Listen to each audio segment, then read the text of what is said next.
پیارے بچوں السلام علیکم۔ آج آپ کے لیے جو کہانی ہے اس کا نام ہے پرنسس کا کنگن۔ پرنسس ایک باپ کی اکلوتی بیٹی تھی۔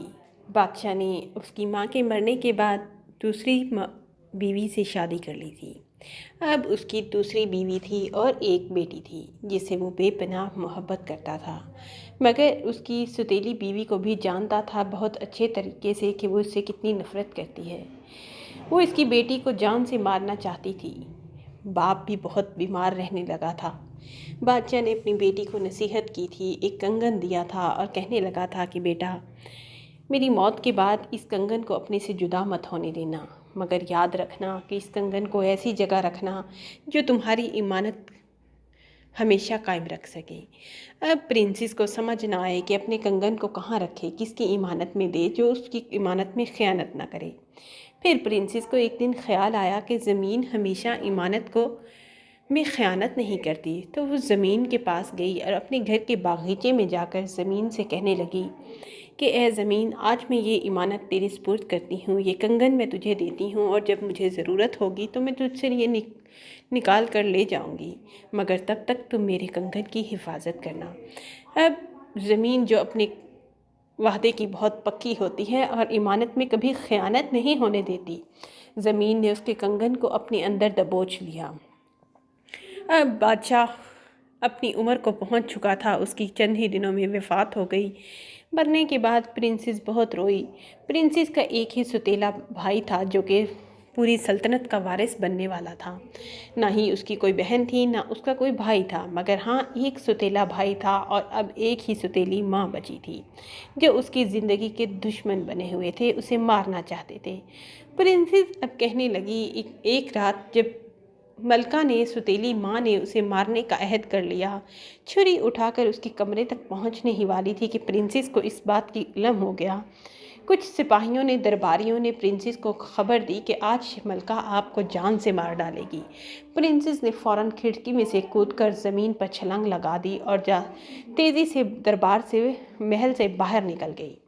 اب درباری بھی چونکہ پرنسس سے واقف تھے، انہوں نے پرنسس کو جانے دیا اور پرنسس اپنی جان بچا کر بھاگ گئی۔ مگر چند دن گزرے تو پرنسس کو یاد آیا کہ میرے باپ نے مجھے وصیت کی تھی کہ بیٹا اپنے کنگن کو کبھی خود سے جدا مت ہونے دینا۔ میں جانتا ہوں کہ میرے مرنے کے بعد تجھ پر بہت ساری پریشانیاں ہوں گی۔ اب پرنسس سوچنے لگی کہ میں اس محل میں کیسے جاؤں اور اب وہاں سے اپنے کنگن کو کیسے، اس نے لان میں وہ کنگن دفن کیا تھا، زمین کے حوالے کیا تھا، وہ اسے کیسے حاصل کرے، اب وہ سوچ بچار میں مشغول تھی۔ پھر ایک دن روتے روتے اس کے دماغ میں خیال آیا کہ باہر جو سپاہی بیٹھا ہے، دربار گارڈ بیٹھا ہے، اس سے کیوں نہ بات کی جائے، اسے اپنا معاملہ بتایا جائے، تو ہو سکتا ہے وہ میرے باپ کی کچھ لاج رکھتے ہوئے میری بات کو غور سے سن لے۔ وہ ایک دن دوڑتی ہوئی دربان کے پاس گئی اور جو گارڈ باہر بیٹھا تھا اس کے آگے جا کر رونے لگی اور کہنے لگی کہ میں تجھ سے التجا کرتی ہوں، میرے باپ کی کسی نیکی کا واسطہ تجھے، کہ مجھے صرف اس باغیچے میں سے میرا کنگن نکال لینے دو۔ وہ کہنے لگا کہ بیٹا میں تمہیں تمہارا کنگن نکال دیتا ہوں۔ کہنے لگی کہ بابا جان، آپ نہیں جانتے کہ زمین اپنی چیزوں کی کیسے، اگر کوئی اس کو امانت رکھوائے تو وہ کیسے حفاظت کرتی ہے۔ آپ کو نہیں معلوم کہ وہ آپ کو کبھی کنگن نہیں دے گی، مگر جب تک میں نہیں جاتی وہ مجھے ہی کنگن دے گی۔ بابا کو اس کی بات سمجھ آ گئی۔ اس بابا نے کہا، گارڈ بابا نے کہا کہ بیٹا ٹھیک ہے، میں موقع پا کر تمہیں اندر بلاؤں گا، ابھی تم بیٹھ جاؤ۔ پرنسس ایک درخت کے نیچے بیٹھ گئی، اپنے منہ کو چھپائے ڈھکے بیٹھی تھی اور باغ میں اس گارڈ نے کہا کہ بیٹا اپنا حلیہ بدل کر آؤ۔ اب پرنسس ایک گاؤن پہن کر اور اپنے مونچھیں لگا کر گاؤن پہن کر اور جوتے بھی ٹوٹے ہوئے پہن کر آ چکی تھی۔ اب جو گارڈ تھا اس نے اس کو کہا کہ جاؤ اندر جا کر تم گھاس کاٹنا شروع کر دو، لان میں سے معلوم نہ ہونے پائے ملکہ کو کہ تم کوئی مانگنے والی، گھاس کاٹنے والی ہو یا کوئی پرنسس ہو۔ اب شہزادی نے ویسے ہی بیہیو کیا۔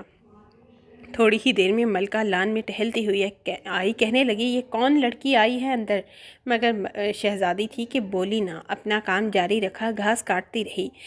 مگر گارڈ نے جب آواز سنی ملکہ کی تو آیا، کہنے لگا کہ ملکہ صاحبہ یہ گونگی لڑکی ہے، خدا را یہ بول نہیں سکتی، یہ گھاس کاٹنے آئی ہے، کچھ جانوروں کو اس نے چارہ ڈالنا تھا۔ ملکہ نے جب یہ سنا تو وہ واپس لوٹ گئی اور کمرے میں جا کر آرام سے لیٹ گئی۔ اب جب پرنسس نے دیکھا کہ سب لوگ چلے گئے تو اس نے وہاں سے کھدائی شروع کر دی۔ زمین سے کھودتے کھودتے اس نے اپنا کنگھن نکالا اور وہاں سے بھاگ گئی۔ زمین کو ویسے ہی بند کیا اور خدا حافظ کہنے لگی مہربانی ہے اے زمین تیری جو تو نے میرے کنگھن کو سنبھال کر رکھا۔ تو وہاں سے وہ چلی گئی اور گارڈ انکل کا جاتے جاتے شکریہ کہنے کے نکل گئی۔ اب گارڈ انکل بہت خوش تھا کیونکہ اس نے بادشاہ کی کسی نیکی کے بدلے اس کی بیٹی کی حمایت اور مدد کی تھی۔ پرنسس اپنی خوشی اس کے بعد ہنسی خوشی تنہا گزارنے لگی۔ ایک محل خریدا، اس کنگن سے اس میں بہت سارا سونا لگا تھا اور اپنی زندگی تنہا ہی گزارنے کا فیصلہ کیا۔